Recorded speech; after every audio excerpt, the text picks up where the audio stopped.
E se eu te dissesse que, neste exato momento, enquanto o país inteiro gasta toda a sua energia discutindo apaixonadamente a anistia para os golpistas do 8 de janeiro nas redes sociais, existe uma cortina de fumaça sendo habilmente tecida em Brasília? E se eu te contasse que, atrás dessa cortina de barulho e polarização, uma lei silenciosa, redigida com uma frieza técnica impressionante e cheia de pegadinhas matemáticas, pode estar prestes a abrir as celas não só para quem quebrou vidraças e obras de arte, mas para os maiores corruptos e lavadores de dinheiro da história recente do Brasil? E, por favor, não nos entendam mal. Não estamos aqui falando de teorias da conspiração de grupos de internet ou de boatos de WhatsApp, Sofia. Estamos falando de documentos públicos, de fatos concretos. Estamos falando de um texto real, impresso em papel timbrado da Câmara dos Deputados, que já tramita no Congresso Nacional com carimbo de urgência aprovado.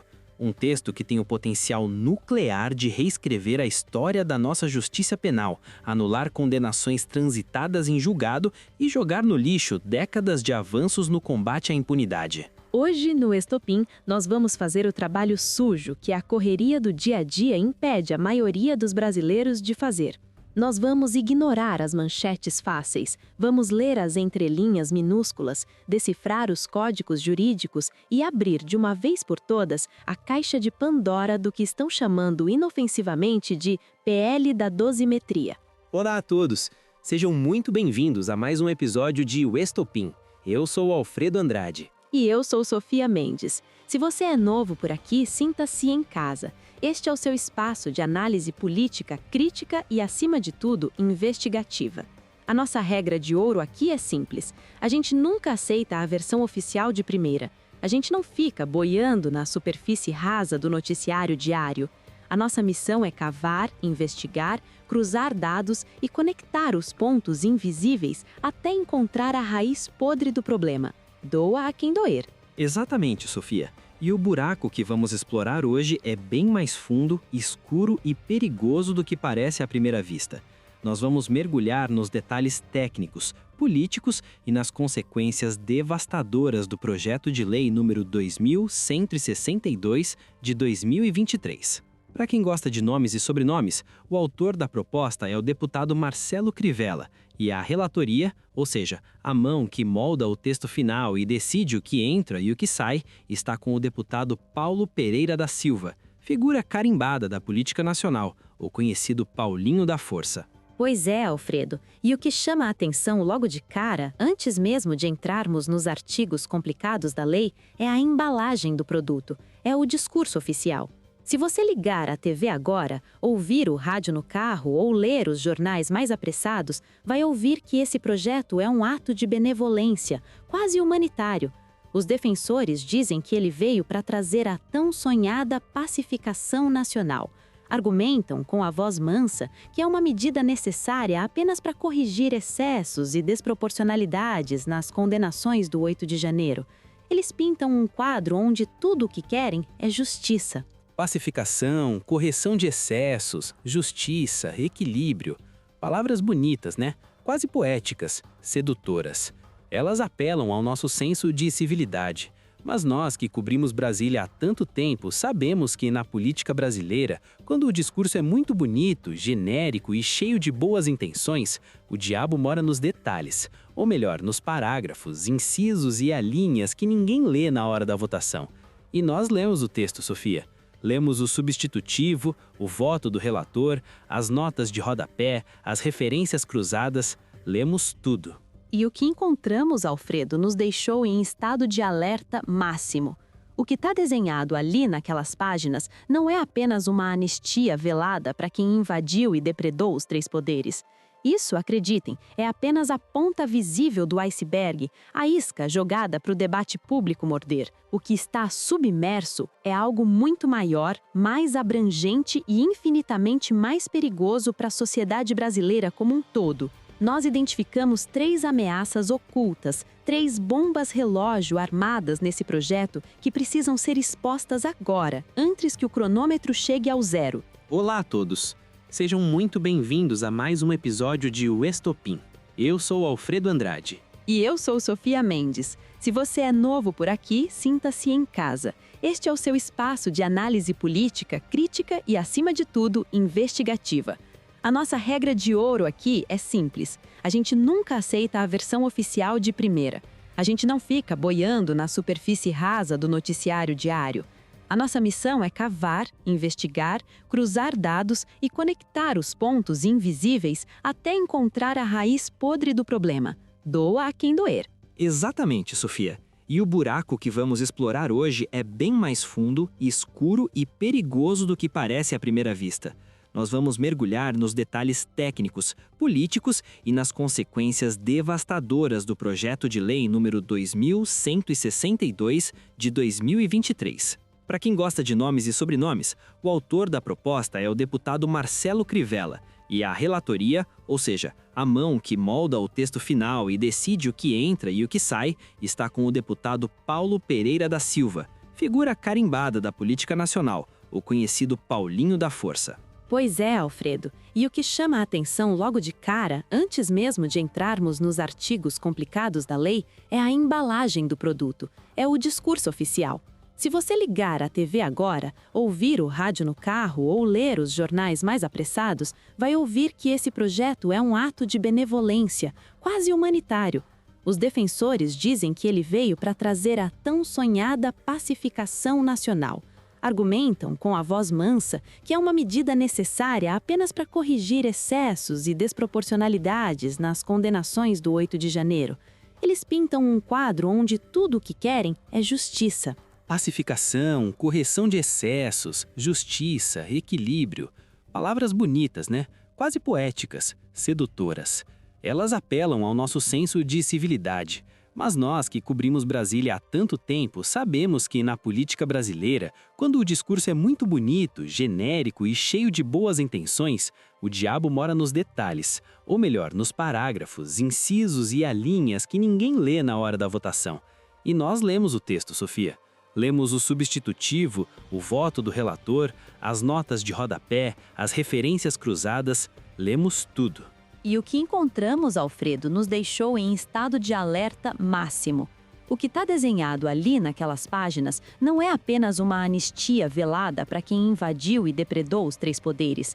Isso, acreditem, é apenas a ponta visível do iceberg, a isca jogada para o debate público morder. O que está submerso é algo muito maior, mais abrangente e infinitamente mais perigoso para a sociedade brasileira como um todo. Nós identificamos 3 ameaças ocultas, 3 bombas relógio armadas nesse projeto que precisam ser expostas agora, antes que o cronômetro chegue ao zero. Olá a todos! Sejam muito bem-vindos a mais um episódio de O Estopim. Eu sou o Alfredo Andrade. E eu sou Sofia Mendes. Se você é novo por aqui, sinta-se em casa. Este é o seu espaço de análise política, crítica e, acima de tudo, investigativa. A nossa regra de ouro aqui é simples. A gente nunca aceita a versão oficial de primeira. A gente não fica boiando na superfície rasa do noticiário diário. A nossa missão é cavar, investigar, cruzar dados e conectar os pontos invisíveis até encontrar a raiz podre do problema. Doa a quem doer. Exatamente, Sofia. E o buraco que vamos explorar hoje é bem mais fundo, escuro e perigoso do que parece à primeira vista. Nós vamos mergulhar nos detalhes técnicos, políticos e nas consequências devastadoras do projeto de lei número 2162 de 2023. Para quem gosta de nomes e sobrenomes, o autor da proposta é o deputado Marcelo Crivella, e a relatoria, ou seja, a mão que molda o texto final e decide o que entra e o que sai, está com o deputado Paulo Pereira da Silva, figura carimbada da política nacional, o conhecido Paulinho da Força. Pois é, Alfredo. E o que chama a atenção logo de cara, antes mesmo de entrarmos nos artigos complicados da lei, é a embalagem do produto, é o discurso oficial. Se você ligar a TV agora, ouvir o rádio no carro ou ler os jornais mais apressados, vai ouvir que esse projeto é um ato de benevolência, quase humanitário. Os defensores dizem que ele veio para trazer a tão sonhada pacificação nacional. Argumentam, com a voz mansa, que é uma medida necessária apenas para corrigir excessos e desproporcionalidades nas condenações do 8 de janeiro. Eles pintam um quadro onde tudo o que querem é justiça. Pacificação, correção de excessos, justiça, equilíbrio. Palavras bonitas, né? Quase poéticas, sedutoras. Elas apelam ao nosso senso de civilidade. Mas nós que cobrimos Brasília há tanto tempo sabemos que na política brasileira, quando o discurso é muito bonito, genérico e cheio de boas intenções, o diabo mora nos detalhes, ou melhor, nos parágrafos, incisos e alíneas que ninguém lê na hora da votação. E nós lemos o texto, Sofia. Lemos o substitutivo, o voto do relator, as notas de rodapé, as referências cruzadas, lemos tudo. E o que encontramos, Alfredo, nos deixou em estado de alerta máximo. O que está desenhado ali naquelas páginas não é apenas uma anistia velada para quem invadiu e depredou os três poderes. Isso, acreditem, é apenas a ponta visível do iceberg, a isca jogada para o debate público morder. O que está submerso é algo muito maior, mais abrangente e infinitamente mais perigoso para a sociedade brasileira como um todo. Nós identificamos 3 ameaças ocultas, 3 bombas relógio armadas nesse projeto que precisam ser expostas agora, antes que o cronômetro chegue ao zero. A primeira bomba é o que nós batizamos de anistia disfarçada. Eles foram extremamente espertos, Sofia. Eles sabem que usar a palavra anistia geraria uma guerra política imediata e manchetes negativas. Então, o que fizeram? Criaram uma engenharia matemática nas penas, mudaram a calculadora. Eles alteram a forma como se somam e se aplicam as penas no Código Penal, o que na prática esvazia completamente as condenações. É um truque de ilusionismo jurídico. O réu entra condenado a 17 anos pelo STF e quando passa pela nova calculadora do Congresso, sai devendo menos de 4, livre da cadeia. A segunda ameaça é o que vamos chamar de risco sistêmico. E, na minha opinião, Alfredo, esse é o bode na sala que ninguém está vendo ou fingindo que não vê. Enquanto os holofotes estão todos virados para os patriotas do 8 de janeiro, o projeto altera sorrateiramente a lei de execução penal. E altera de uma forma que beneficia diretamente a corrupção sistêmica. Estamos falando de políticos que desviam verba da merenda escolar, de empresários que lavam dinheiro do tráfico internacional, de crimes de colarinho branco que destroem o país silenciosamente. O texto cria um passe livre, uma via expressa para a impunidade de quem tem dinheiro e bons advogados sob o manto de ajudar o preso comum. E a terceira ameaça, e talvez a mais grave a longo prazo para a estabilidade da nossa democracia, é o ataque institucional. Esse projeto não é apenas uma lei ordinária, é uma declaração de guerra ao Supremo Tribunal Federal. É o Legislativo olhando para o Judiciário e dizendo: nós não aceitamos as suas decisões, nós não reconhecemos a sua autoridade e vamos criar uma lei retroativa para anular o que vocês julgaram. É uma tentativa perigosa de transformar o Congresso Nacional numa espécie de corte de cassação, uma instância superior de revisão judicial, quebrando a espinha dorsal da harmonia entre os poderes. Para contextualizar você que está nos ouvindo e talvez esteja pensando: mas isso é Brasil, vai demorar anos para acontecer. Acorde, a urgência desse projeto já foi aprovada, o requerimento passou, o projeto furou a fila de centenas de outras propostas importantes. O clima em Brasília é de tensão absoluta, com o Congresso querendo dar uma resposta contundente ao Judiciário. Não é um projeto para o futuro distante, não é uma ideia abstrata, é uma bomba relógio tic-taqueando agora, na mesa dos deputados, pronta para ser votada na calada da noite. Então aumente o volume, tire as distrações de perto, pare o que estiver fazendo e preste muita atenção. Porque o que vamos revelar nos próximos minutos, os cálculos escondidos, as brechas propositais, os silêncios ensurdecedores da lei, pode mudar completamente a sua visão sobre o que realmente está em jogo no Brasil hoje. Não é só sobre o passado ou sobre o 8 de janeiro, é sobre o futuro da justiça no país. Preparada para desmontar essa bomba fio a fio, Alfredo? Sempre, Sofia. Vamos lá desvendar essa trama antes que ela exploda.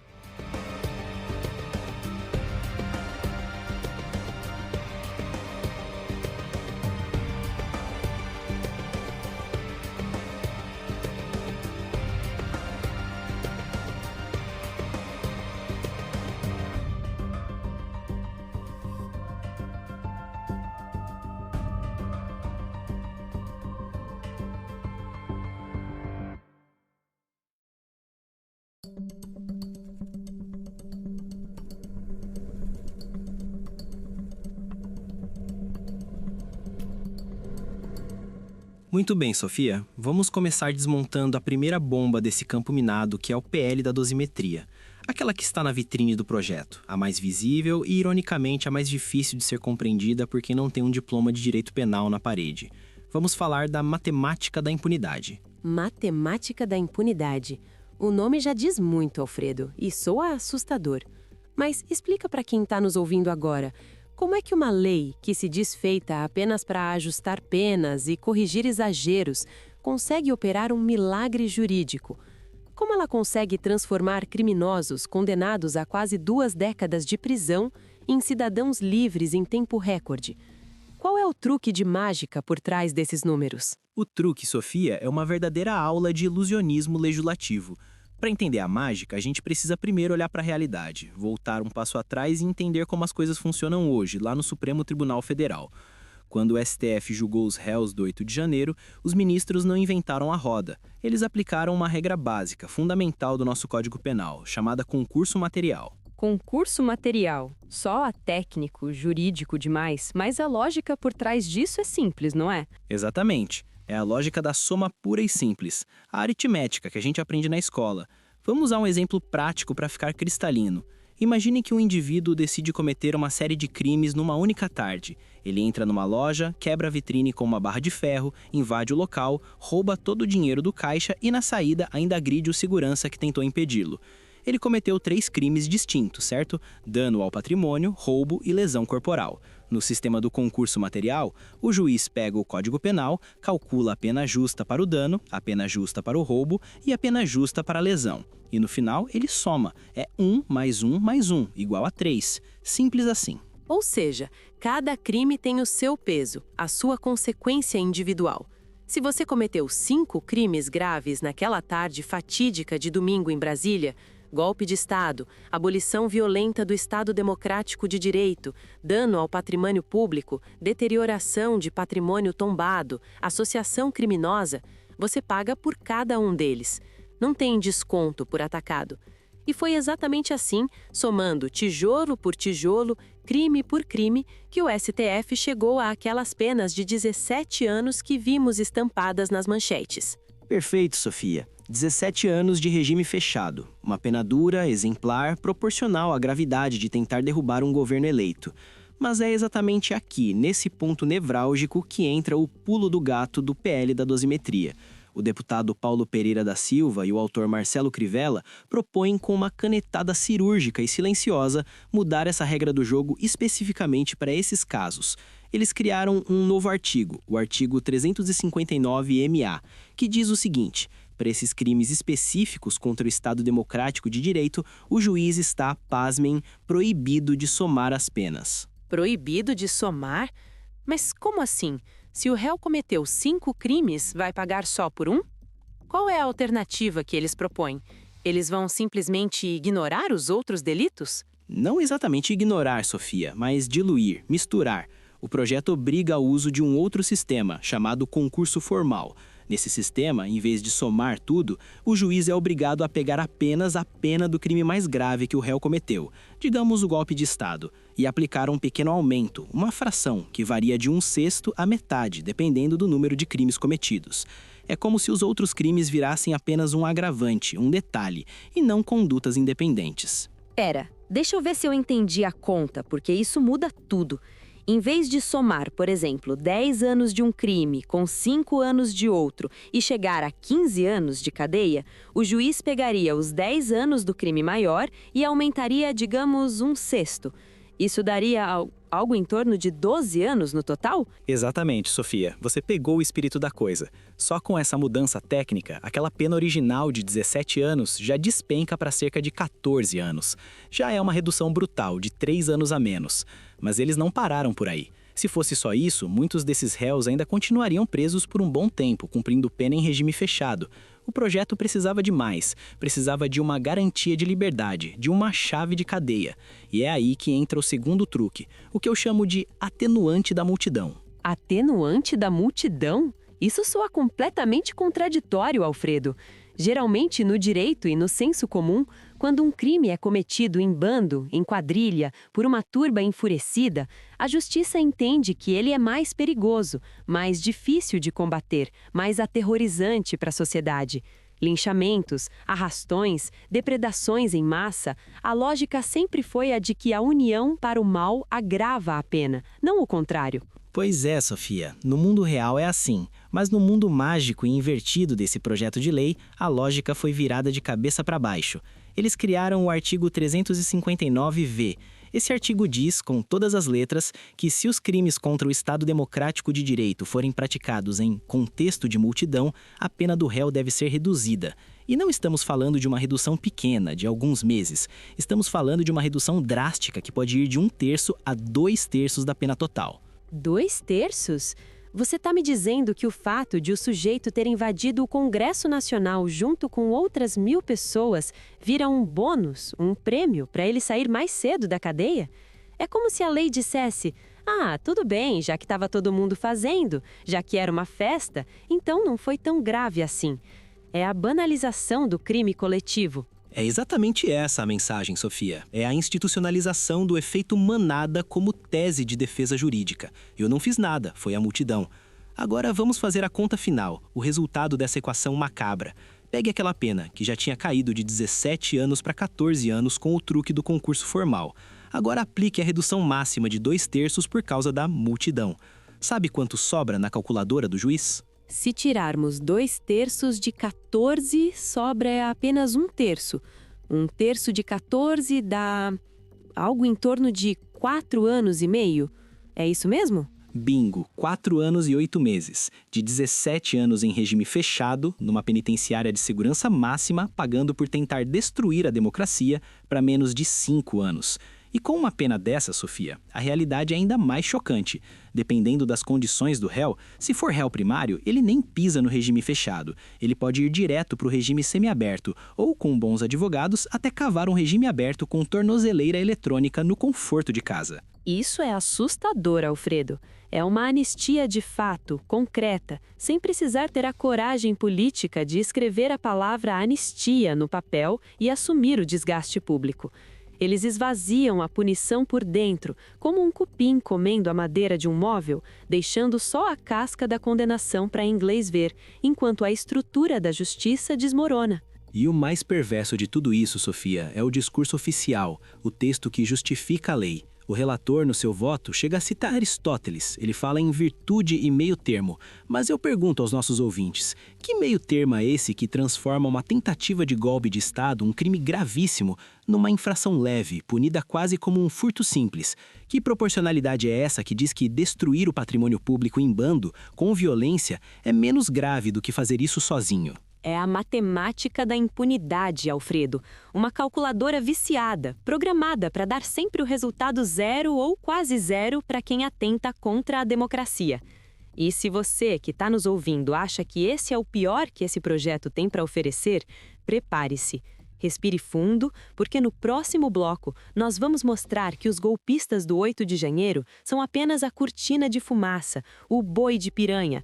Atrás deles, na fila da impunidade, tem gente muito mais poderosa, muito mais rica e muito mais perigosa esperando a vez de se beneficiar dessa mesma lei. É o que vamos chamar de a festa do colarinho branco. Você não vai acreditar em quem mais vai ser beneficiado por essa lei e como isso afeta o dinheiro que sai do seu bolso. Fica com a gente, não saia daí.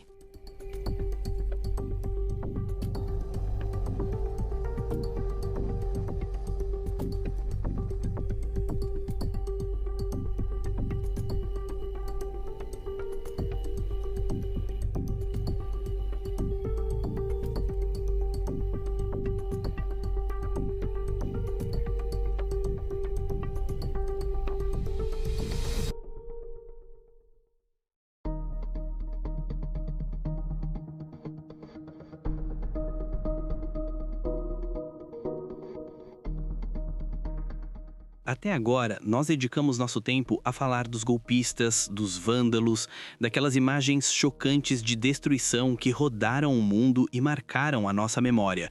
Mas eu preciso ser muito franco, muito honesto com quem está nos ouvindo agora.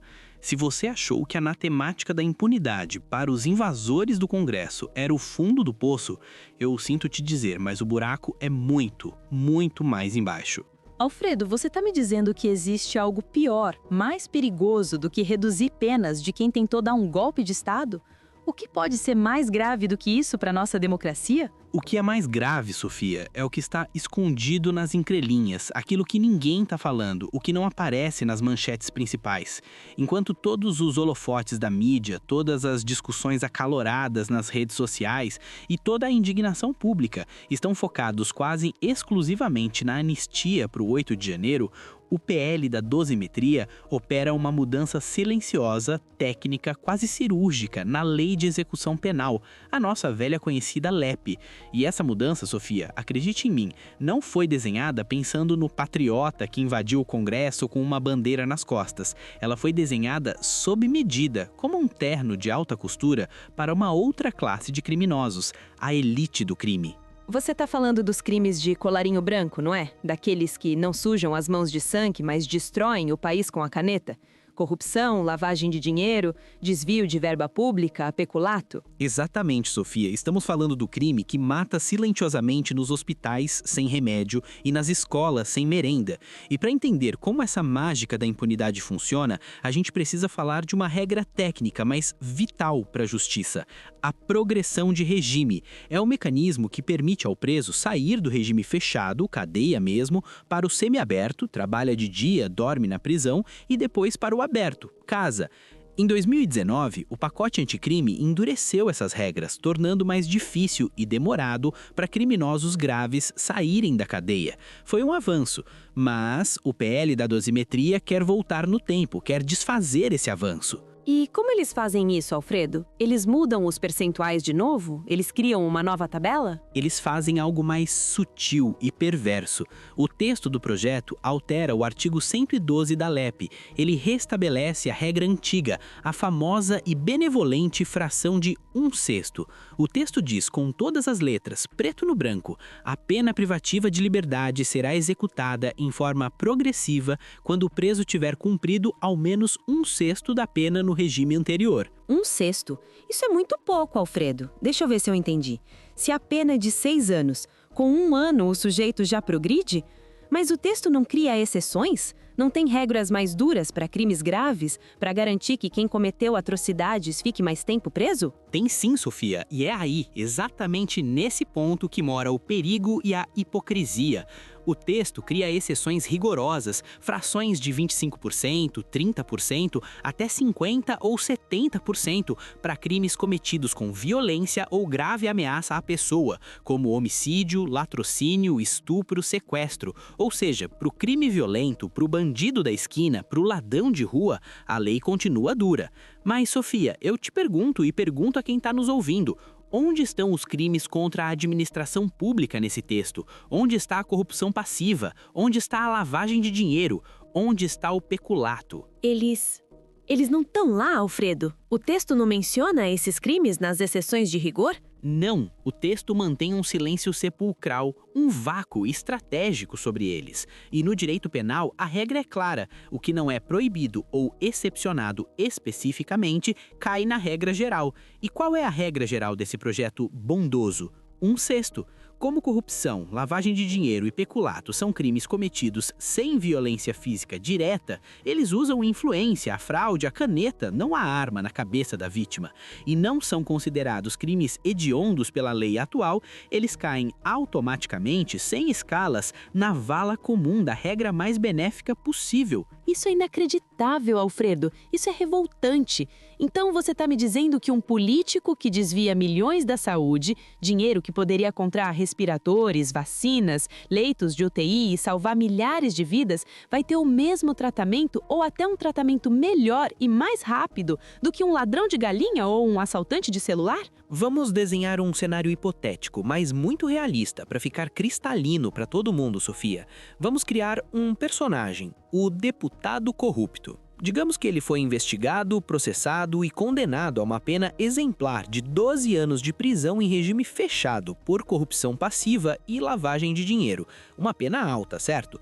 Pela regra atual do pacote anticrime, ele teria que cumprir uma fração maior, pelo menos 16% ou mais, dependendo da reincidência e outros fatores, e principalmente a justiça seria muito mais rigorosa na exigência da reparação do dano aos cofres públicos. Mas, se o PL da dosimetria for aprovado como está, a calculadora muda. 12 anos, um sexto de 12 anos são exatos 2 anos. Alfredo, você está me dizendo que esse sujeito, condenado a 12 anos de cadeia, só precisa ficar preso de verdade por 2 anos? E piora, Sofia, piora muito, porque esses 2 anos são a regra bruta, a matemática fria, mas existe a remissão da pena. Se esse deputado corrupto trabalhar na biblioteca da prisão, entregar livros ou fizer alguns cursos profissionais online, o que presos desse perfil sempre fazem, pois têm acesso e advogados para orientar, ele tem direito a descontar dias da pena. A cada 3 dias de trabalho ou estudo, 1 dia a menos. Na prática, com bom comportamento e remissão, esse sujeito condenado a 12 anos pode estar nas ruas, no regime semiaberto, dormindo em casa nos finais de semana ou até totalmente livre com tornozeleira em menos de 1 ano e meio. 1 ano e meio? Alfredo, isso não é justiça. Isso é um passe livre e institucionalizado para a corrupção sistêmica. O cálculo de risco versus benefício compensa demais. O sujeito rouba milhões, esconde o dinheiro em paraísos fiscais, garante o futuro de 3 gerações da família, passa umas férias forçadas de 1 ano e meio numa cela especial ou num batalhão e sai livre, leve e solto para gastar o dinheiro roubado. É o crime perfeito patrocinado pelo Estado. É exatamente isso. E o mais ultrajante é que o relator do projeto, no seu relatório oficial, tem a coragem, a audácia de escrever a frase: mantemos a proteção dos bens jurídicos essenciais. Proteção de quem, Sofia? A proteção é mantida para a sociedade contra o crime violento, sim, para que a gente continue com medo na rua. Mas a proteção do cofre público, a proteção contra o crime de colarinho branco que sangra o país e mata por tabela, essa proteção é afrouxada, diluída, tornada quase inexistente. É uma proteção de papel. É o que eu chamo de a festa do colarinho branco. Enquanto a gente aqui fora se mata discutindo ideologia, esquerda contra direita, patriota contra comunista, a elite criminosa, aquela que não tem partido, que não tem ideologia, que só tem interesses financeiros, está estourando champanhe nos bastidores, porque essa lei é um presente de Natal antecipado, embralado com um laço de fita para eles. E não se engane, Sofia, e não se engane você que nos ouve. Isso não é um erro de digitação, não é um lapso, um descuido do legislador. É um silêncio estratégico, é uma omissão calculada, milimetricamente pensada. Eles sabem exatamente o que estão fazendo. Eles estão usando o caos político, a fumaça e o barulho do 8 de janeiro como uma cortina perfeita, uma distração ideal para passar a boiada da impunidade corporativa e política. Eles apostam que ninguém vai ler o artigo 112 da LEP. Refletindo, séria, digerindo a informação. Alfredo, isso muda tudo. Isso transforma esse projeto de uma questão política pontual sobre anistia numa ameaça estrutural permanente ao combate à corrupção no Brasil. Se isso passar, a Operação Lava Jato ou qualquer outra grande operação futura contra desvios públicos não vai servir de nada. A lei já nasce morta. O trabalho da polícia e do Ministério Público vira enxugar gelo. Exatamente. É o desmonte do sistema penal por dentro, sem alarde, sem tanques na rua, apenas com parágrafos de lei.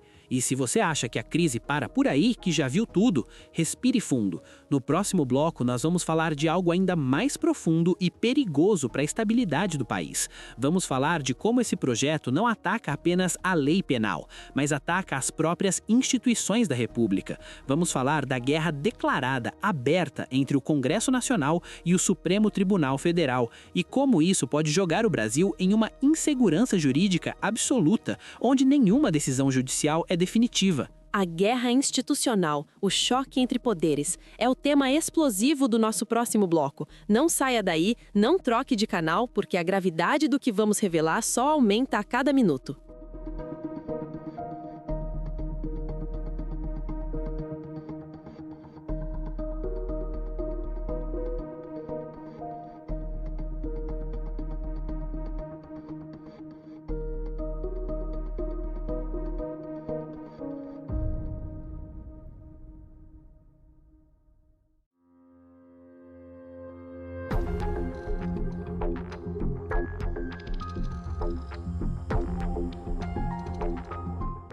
Sofia, nós já dedicamos um tempo considerável para explicar a matemática perversa que liberta golpistas. Já desenhamos a brecha legal que solta os corruptos de colarinho branco. Mas agora nós precisamos falar sobre algo que transcende o Código Penal. Algo que não é apenas sobre crime e castigo, mas que toca na espinha dorsal da nossa República. Se as duas primeiras partes desse projeto atacam a lei, essa terceira parte aponta os canhões para a Constituição. Você está falando da guerra aberta entre os poderes, Alfredo? Daquele clima de nós contra eles que contaminou Brasília e que a gente sente no ar? Exatamente, Sofia. Mas eu preciso fazer uma distinção importante aqui. Não estamos falando apenas de uma briga política comum, daquelas trocas de farpas no Twitter ou discursos inflamados na tribuna que a gente vê toda semana. Estamos falando de uma guerra institucional declarada, fria e calculada. O PL da dosimetria não é apenas uma lei técnica para mudar penas, ele é uma arma, um instrumento de retaliação apontado diretamente para a cabeça do Supremo Tribunal Federal. É o Poder Legislativo dizendo, em alto e bom som, para quem quiser ouvir, nós somos o Poder Supremo e nós vamos reescrever a história que vocês julgaram. Mas como assim, Alfredo? O Congresso pode fazer isso? Eles podem simplesmente anular decisões do STF? Eles podem virar uma espécie de super tribunal que corrige o que o Supremo decidiu? Na teoria, na aula de direito constitucional, a resposta é não. A nossa Constituição, inspirada nos modelos democráticos mais sólidos do mundo, desenhou um sistema de freios e contrapesos. Cada macaco no seu galho. O legislativo faz as leis, o executivo administra e o judiciário aplica a lei e julga os conflitos. O STF é o guarda da Constituição, a última palavra. Mas na prática, com esse projeto, o Congresso está tentando quebrar essa lógica. Eles estão tentando usurpar a função do judiciário. Eles estão agindo como uma corte de cassação, uma instância recursal política acima do Supremo. Explica melhor essa ideia de corte de cassação para o nosso ouvinte, Alfredo, porque isso soa muito perigoso. Imagine um jogo de futebol, Sofia. O juiz apita, marca o pênalti, o VAR confirma, o gol é feito e o jogo acaba. O resultado está no placar. O que o Congresso quer fazer é, depois que o jogo acabou, reunir os dirigentes do time que perdeu e mudar a regra do impedimento no regulamento, dizendo que aquela regra nova vale para o jogo que já aconteceu ontem. Eles querem anular o resultado no tapetão legislativo. É dizer que a decisão final da justiça não é final se a política não gostar dela. E eles admitem isso, Alfredo? Ou tentam disfarçar com aquela linguagem técnica e empolada de sempre? Eles nem se dão ao trabalho de disfarçar mais, Sofia. A confissão está escrita, preto no branco, assinada no próprio relatório oficial do projeto.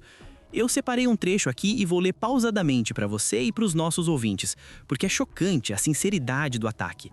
O relator escreve o seguinte: o substitutivo adota a mesma posição de alguns ministros do Supremo Tribunal, alteração que, por si só, reduzirá a parte das penas aplicadas pelo STF. Espera um pouco. Deixa eu ver se eu entendi a gravidade disso. O relator está dizendo, num documento oficial do Estado brasileiro, que o objetivo explícito da lei é forçar a redução das penas que o STF já aplicou, já julgou, já decidiu?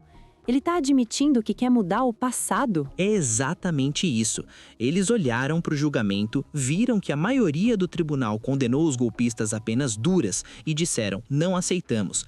Pegaram os votos vencidos, a opinião da minoria, e transformaram em projeto de lei para obrigar a maioria a recuar à força. É uma afronta direta à autoridade da corte. É como se o Congresso dissesse, vocês condenaram a 17 anos, achamos ruim, vamos fazer uma lei agora, hoje, para transformar essa pena em 4 anos na marra. Isso desmoraliza o judiciário. Isso diz para a sociedade que a decisão de um juiz da Suprema Corte não vale o papel em que está escrito se você tiver amigos poderosos o suficiente no Congresso para mudar a lei para o seu favor. E isso nos leva a um conceito jurídico que é um pesadelo para qualquer democracia, não é, Alfredo? A insegurança jurídica. A famosa retroatividade da lei penal. Exatamente. No direito penal, existe um princípio sagrado, civilizatório, chamado novatio legis in melius.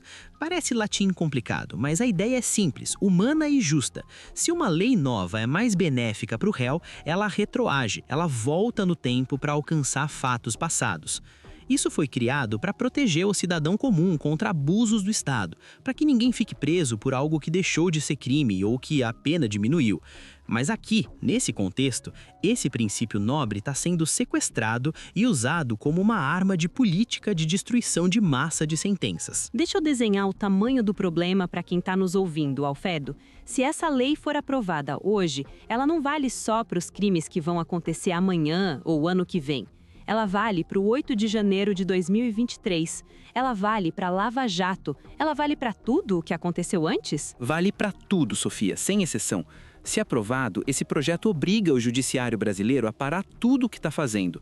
Juízes em todo o Brasil, do Oiapoque ao Chuí, terão que parar seus trabalhos para revisar milhares de processos. E não só dos golpistas de Brasília. Estamos falando de traficantes, de corruptos, de lavadores de dinheiro, de estelionatários, de qualquer um que se encaixe nessas novas regras benevolentes de cálculo de pena e progressão de regime. É o caos, Alfredo. É a paralisia do sistema de justiça. Alfredo, imagine o tribunal tendo que recalcular a pena de um político condenado a 5 anos por desvio de verba e sendo obrigado a soltá-lo imediatamente, porque a nova lei diz que, pela regra de 1/6, ele já cumpriu o tempo necessário.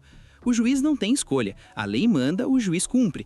É a anulação do trabalho de anos de investigação da Polícia Federal e do Ministério Público. Isso cria uma sensação terrível na sociedade, Alfredo. A sensação de que nada é definitivo no Brasil, de que o crime compensa. Porque se você for condenado, não precisa se preocupar em cumprir a pena. É só ter paciência e esperar a próxima eleição, a próxima mudança de humor do Congresso, fazer um lobby forte e a lei muda para te soltar. É o fim da certeza da punição, Sofia. E a certeza da punição é o pilar de qualquer sociedade civilizada que quer viver em paz. Sem ela, vale a lei do mais forte ou do mais rico. E tem mais, o recado político que isso envia para o futuro é devastador. Ao aprovar uma lei dessas, o Congresso está sinalizando para qualquer grupo extremista que atentar contra o Estado democrático de direito é um crime negociável, que tentar dar um golpe de Estado não é um tabu, não é uma linha vermelha que jamais se cruza. Vira apenas uma manobra política arriscada, um cálculo de custo-benefício. O cálculo fica simples. Se o golpe dá certo, eu tomo o poder e faço as regras. Se der errado, meus aliados no Congresso mudam a lei, dizem que foi exagero do STF e eu saio da cadeia em pouco tempo para tentar de novo. É exatamente isso. É a normalização do golpismo, é a banalização do ataque às instituições. Se a pena para destruir a democracia é irrisória, transformável, o que impede alguém de tentar de novo daqui a 2, 4 ou 10 anos? O poder de dissuasão da justiça desaparece. A lei perde o medo. A gente vira uma república de bananas, onde a Constituição é apenas uma sugestão, um conselho que você segue se quiser. E nós sabemos onde isso termina, Alfredo. A história está cheia de exemplos. Quando as instituições começam a brigar entre si, quando um poder tenta anular o outro na força bruta ou na canetada, quem perde não é o ministro do STF ou o deputado. Quem perde é o povo. É a democracia. Países inteiros mergulharam no autoritarismo exatamente assim, não com um general na televisão anunciando o fim da liberdade, mas com leis que pareciam técnicas, com discursos bonitos de pacificação, mas que na verdade estavam desmontando as defesas imunológicas do Estado por dentro. É como se a gente estivesse assistindo a um golpe em câmera lenta, Sofia. Um golpe silencioso, burocrático. Não tem tanque na rua, não tem soldado com fuzil na esquina. Tem projeto de lei, tem requerimento de urgência, tem votação na calada da noite, tem acordo de gabinete com ar-condicionado. E quando a gente acordar, as grades estarão abertas, os criminosos estarão soltos, rindo da nossa cara e as instituições estarão em ruínas, sem autoridade nenhuma. Por isso, Alfredo, a nossa responsabilidade aqui, hoje, é gigantesca. Nós precisamos acender esse alerta vermelho piscante. O PL da dosimetria não é sobre ajustar penas ou fazer justiça, é sobre definir quem manda no Brasil. Se é a lei, a ordem e a Constituição, ou se é a vontade momentânea de uma maioria política ocasional que quer proteger os seus aliados e garantir a própria impunidade no futuro. E é por isso que a gente não pode se calar, e você que está nos ouvindo não pode ficar indiferente. No próximo e último bloco, nós vamos amarrar todas essas pontas soltas. Vamos fazer um resumo do que está em jogo para que você possa explicar para o seu vizinho, para o seu colega de trabalho e, principalmente, vamos dizer o que você, cidadão, pode fazer. Porque ainda tem tempo. A caneta ainda não assinou a lei, o jogo ainda não acabou. Vamos pro encerramento. Vamos transformar essa indignação, esse nó na garganta, em ação cívica. Fique com a gente para a conclusão desse episódio, que infelizmente é um dos mais importantes e urgentes que fizemos na história do Estopim.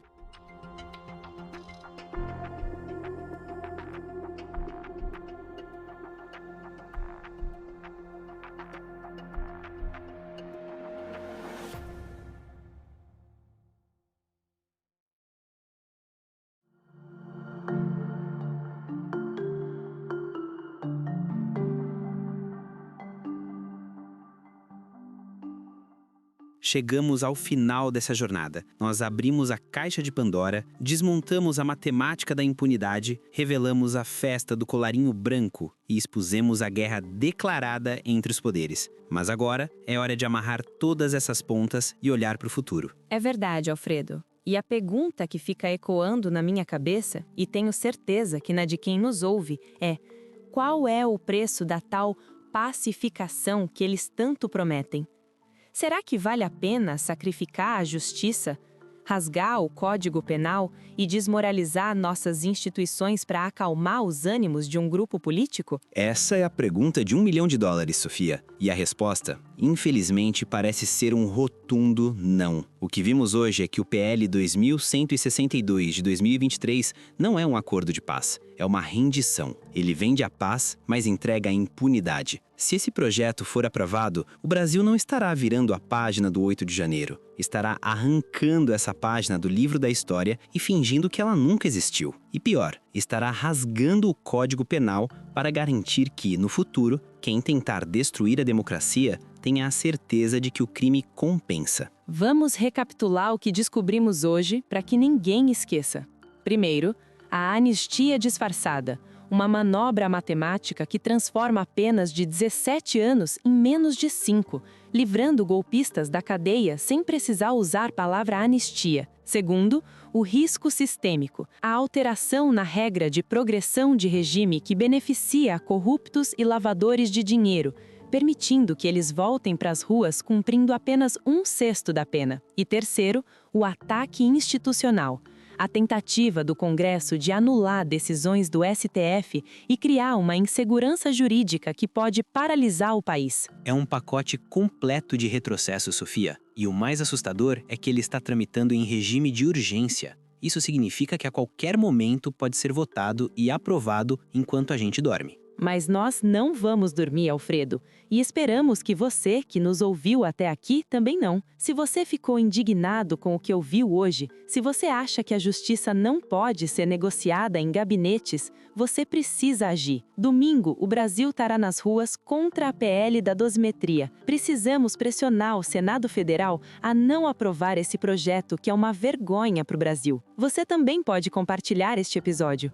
Mande para os seus amigos, para sua família. Poste nas suas redes sociais. A desinformação se combate com fatos. E hoje nós te demos os fatos. Exatamente. A pressão popular é a única coisa que pode parar uma pauta como essa. E se você quer continuar recebendo análises profundas e corajosas como essa, não deixe de se inscrever no nosso canal no YouTube e ativar o sininho. Assim, você não perde nenhum episódio. E siga o Estopim na sua plataforma de áudio favorita, seja Spotify, Apple Podcasts, Deezer ou Amazon Music.